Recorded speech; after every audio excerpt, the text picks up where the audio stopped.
Hello everyone, welcome back to online study on. इस video में हम बात करेंगे मुद्रा और पूंजी बाजार का सेकंड पार्ट। जैसा कि मैंने आपको बताया था कि ये अभी एक और पार्ट आने वाला है, तो इस वीडियो में हम मुद्रा और पूंजी बाजार से रिलेटेड कुछ इंपॉर्टेंट एमसीक्यू देखने वाले हैं। अगर आपने इसका फर्स्ट पार्ट नहीं देखा है तो ज़रूर देखिए, और साथ ही साथ अगर आपने इस सीरीज़ को अभी तक फॉलो नहीं किया तो इसके सभी वीडियोज़ को आप देख सकते हैं, प्लेलिस्ट में सभी वीडियो आपको मिल जाएगा। तो चलिए इस वीडियो को कंटिन्यू करते हैं। तो देखिए, सबसे पहला प्रश्न ये आता है कि सीमांत लागत किसके बराबर होती है। सीमांत लागत किसके बराबर होता है, तो यहाँ पे हम सही आंसर किसे टिक करेंगे।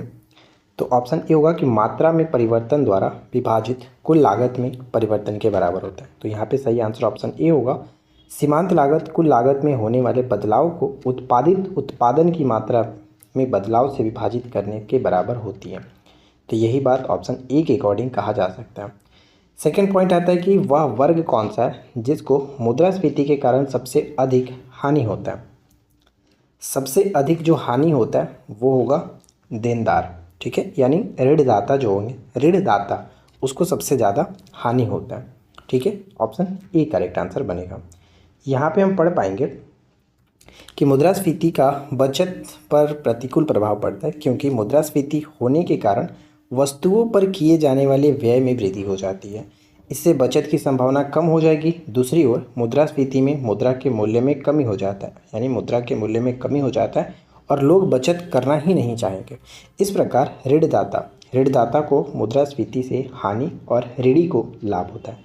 तो ये चीज़ क्लियर है।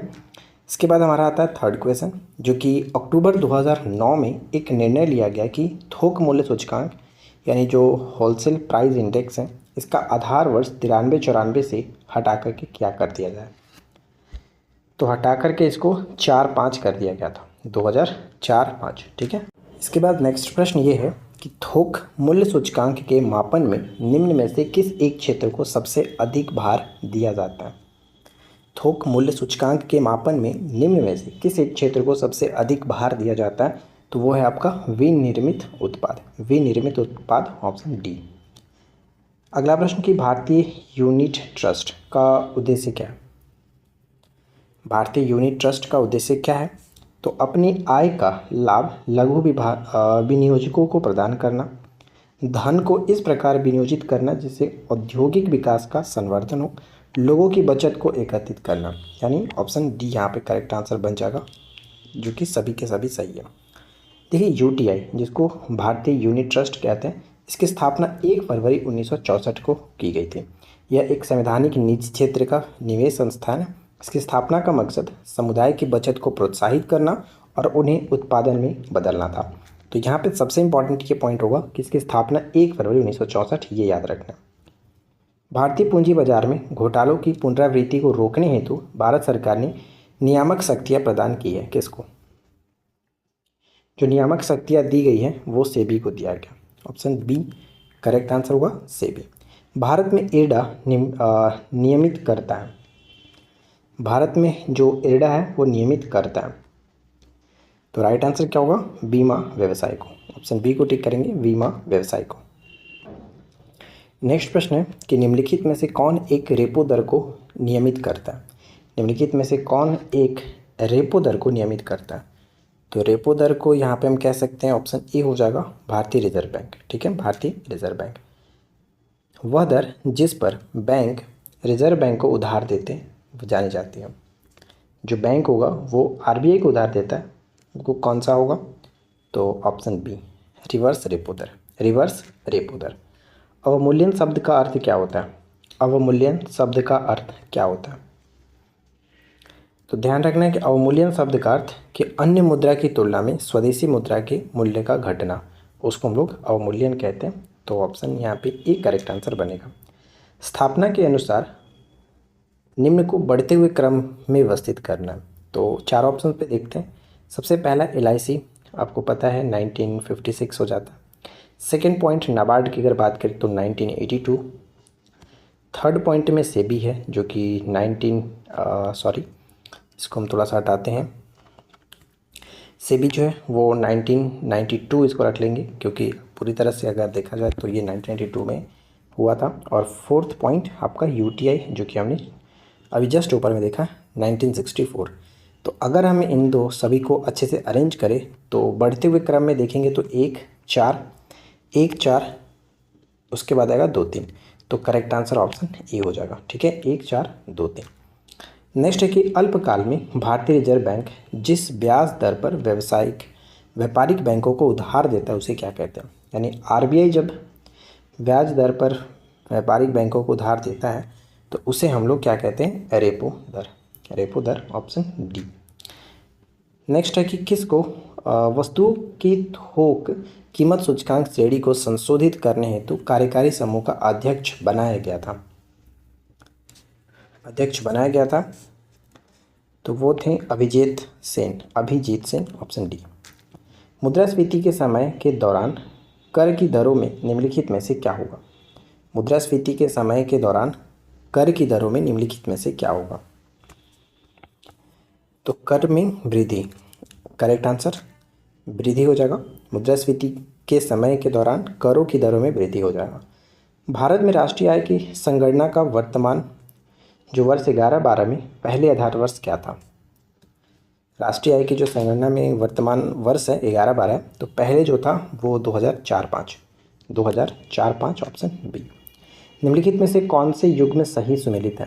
तो ये मैंने आपको कल के वीडियो में ही बताया था कि विभिन्न देशों का स्टॉक एक्सचेंज जो है उसे किस नाम से जानता है। तो डॉव जोन्स जो है न्यूयॉर्क सही है, हैंग सेन जो है वो हैंगकॉक का होता है, हांगकांग, ठीक है, हांगकांग का, तो ये पॉइंट गलत। और FTSE 100 लंदन, ये सही है। तो फर्स्ट और थर्ड यहाँ पे करेक्ट हो जाता है, इसलिए डी को टिक कर लेंगे।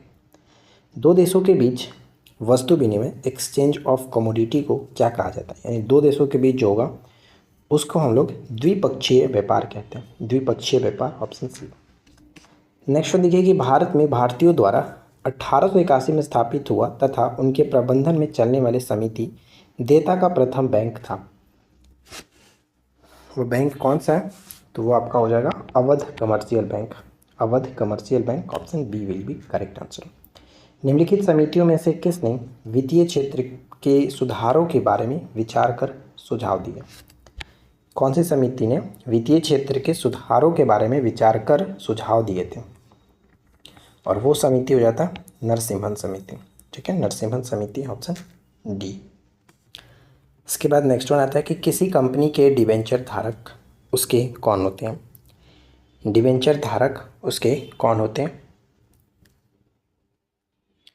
तो राइट आंसर क्या हो जाएगा, डिबेंचर धारक हम कह सकते हैं जो ऋणदाता होते हैं, यानी देनदार ऑप्शन सी ऋणदाता। नेक्स्ट है कि भारत में निम्नलिखित में से कौन सा सबसे बड़ा म्यूचुअल फंड संगठन है। भारत का सबसे बड़ा म्यूचुअल फंड संगठन निम्नलिखित में से कौन सा है, तो राइट आंसर हो जाएगा option D union trust of India, UTI। ठीक है, union trust of India mutual fund जो है ये आपका भारत में सबसे बड़ा म्यूचुअल फंड संगठन है, जिसकी स्थापना हमने क्या देखा था 1 फरवरी 1964। ठीक है, 1964। आगे बढ़ते हैं। निम्नलिखित में से कौन सा एक सही सुमेलित नहीं है। निम्नलिखित में से कौन एक सही सुमेलित नहीं है, तो देखिए यहाँ पे अगर हम देखा जाए तो जापान टोक्यो निक्की सही है, USA नास्डॉक सही है, UK की बात करें तो FTSE ये भी सही है। तो यानी सभी के सभी सही सुमेलित किया गया, तो राइट आंसर ऑप्शन डी हो जाता है, कोई भी गलत नहीं है। मुद्रास्फीति की दरें किस सूचकांक पर आधारित होती हैं। मुद्रास्फीति की दरें किस सूचकांक पर आधारित होती हैं, तो ये आधारित होता है थोक मूल्य सूचकांक पर। इसके बाद नेक्स्ट वन आता है कि अब तक भारतीय रुपए का कितनी बार अवमूल्यन हो चुका है। भारतीय रुपए का अब तक 3 बार अवमूल्यन हो चुका है, 49, 66 और 91 में। अवमूल्यन होने से आयात की कमी हो जाती है और निर्यात में बढ़ोतरी होती है, तो ये थोड़ा सा इम्पॉर्टेंट है, याद रखेंगे। निर्यात में बढ़ोतरी होती है और आयात में कमी होता है। भारत में कर्मचारियों के महंगाई भत्ते का निर्धारण का आधार क्या है। महंगाई भत्ते का निर्धारण का आधार क्या है, तो उपभोक्ता कीमत सूचकांक ऑप्शन ए बिल्कुल सही आंसर होगा। इसके बाद नेक्स्ट प्रश्न है कि स्मार्ट मनी शब्द का प्रयोग होता है। स्मार्ट मनी जो शब्द है इसका प्रयोग क्रेडिट कार्ड में, ऑप्शन बी होगा क्रेडिट कार्ड में। इसके बाद अगला प्रश्न है कि इंपीरियल बैंक की स्थापना किस वर्ष की गई थी। इंपीरियल बैंक की स्थापना किस वर्ष की गई थी? तो देखिए इंपीरियल बैंक जो है 1921 में हुआ और बाद में जाकर के ये 1955 में स्टेट बैंक ऑफ इंडिया बना था। तो 1921 फिलहाल सही आंसर होगा। देश के विदेशी मुद्रा भंडार में किस घटक को शामिल किया जाता है? आरबीआई की विदेशी मुद्रा परिसंपत्तियां, आरबीआई का स्वर्ण भंडार, रुपए की पूर्ण परिवर्तनीयता। तो यहाँ पे डी बिल्कुल सही आंसर होगा, इनमें से सभी। भारत की विदेशी मुद्रा का सर्वाधिक भाग खर्च होता है। भारत की विदेशी मुद्रा का सर्वाधिक जो भाग है वो खर्च होता है पेट्रोलियम के आयात पर। पेट्रोलियम के आयात पर सबसे ज़्यादा खर्च होता है। काली मुद्रा यानी ब्लैक मनी की सबसे मान्य परिभाषा कौन सा होगा? वह आय जिस पर अपवंचन नहीं हुआ है। अपवंचन नहीं हुआ यहाँ पे हम कह सकते हैं ब्लैक मनी का सबसे अच्छा उदाहरण ऑप्शन डी होगा। तो नेक्स्ट प्रश्न ये आता है कि भारत में स्थिर मूल्यों पर सकल घरेलू उत्पाद यानी जीडीपी के प्राकलन के लिए वर्तमान में आधार वर्ष क्या है? तो बताइए करेक्ट आंसर क्या बनेगा? सही आंसर हो जाएगा ऑप्शन ए, वर्ष 11-12। ठीक है, 2011-12 सही आंसर है। नेक्स्ट वन आता है कि निम्नलिखित में से कौन सा कथन सही है? बताइए कि निम्नलिखित में से कौन सा कथन सही है? अवमूल्यन में विदेशी बाजार में निर्यात सस्ता हो जाता है और अवमूल्यन में घरेलू बाजार में आयात जो है वो महंगा हो जाता है। तो दोनों के दोनों कथन सही है। ठीक है, ऑप्शन सी। इसके बाद नेक्स्ट प्रश्न आता है कि अवमूल्यन का उद्देश्य क्या होता है? अवमूल्यन का उद्देश्य क्या होता है? तो इसका उद्देश्य होता है कि निर्यात को प्रोत्साहित करना। निर्यात को प्रोत्साहित करना, ऑप्शन डी। ये प्रश्न बहुत बार पूछा गया है। अगला है कि भारतीय रुपये का अंतिम बार अवमूल्यन किस वर्ष हुआ था?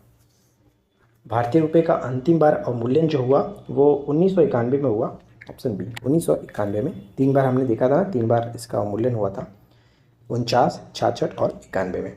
नेक्स्ट प्रश्न ये बनता है कि भारतीय रिजर्व बैंक का कार्य नहीं है। तो देखिए फ्रेंड्स, अकॉर्डिंग टू ऑप्शन अगर देखा जाए तो क्या होगा? और करेंसी नोट जारी करना। तो देखिए करेंसी नोट में अगर हम देखें तो करेंसी नोट एक्चुअली यहाँ पे कहने का तात्पर्य तो क्लियर नहीं हो रहा ना कि करेंसी नोट में कौन कौन से नोट, क्योंकि हम जानते हैं कि 1 रुपये के नोट तो रिजर्व बैंक जारी नहीं करता है, तो ये सही नहीं होगा। लेकिन बाकी मुद्रा योजना बनाना, भारत के सभी बैंकों पर नियंत्रण करना, ये तो काम है।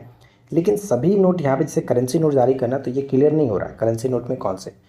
तो एक तरह से देखा जाए तो सही भी है, क्योंकि करेंसी नोट में ये क्लियर नहीं हो रहा। करेंसी नोट में हम बाकी नोट्स को भी रख सकते हैं, तो कह सकते हैं कि उपरोक्त सभी सही है, गलत यहाँ पे कोई नहीं है। तो एक तरह से देखा जाए तो सही आंसर हमें डी को टिक करना होगा। डी ज़्यादा बेटर लग रहा है, क्योंकि करेंसी नोट तो जारी करता ही करता है। अगर कहता है कि सभी करेंसी नोट जारी करता है, तो सभी करेंसी नोट में फिर हम यहाँ पे सभी के वजह से क्वेश्चन ये पॉइंट गलत कर सकते थे। लेकिन करेंसी नोट जारी करना इसका कार्य है, क्योंकि बाकी करेंसी नोट तो जारी करता ही है। तो ये सही आंसर हमें हो जाएगा, ऑप्शन डी को टिक करेंगे कि उपरोक्त सभी सही है, कोई गलत नहीं। ठीक है, अगर आपको वीडियो अच्छा लगा हो तो प्लीज़ वीडियो को लाइक करिए, फ्रेंड के साथ शेयर करिए। चैनल पर पहली बार है सब्सक्राइब करके नोटिफिकेशन बेल आइकन को ऑल पे सेट कर लीजिए, ताकि इसी तरह की सभी वीडियो की नोटिफिकेशन आपको मिलती रहे। तो इस वीडियो में अब तक बने रहने के लिए थैंक यू। मिलते हैं नेक्स्ट वीडियो में। Thanks for watching.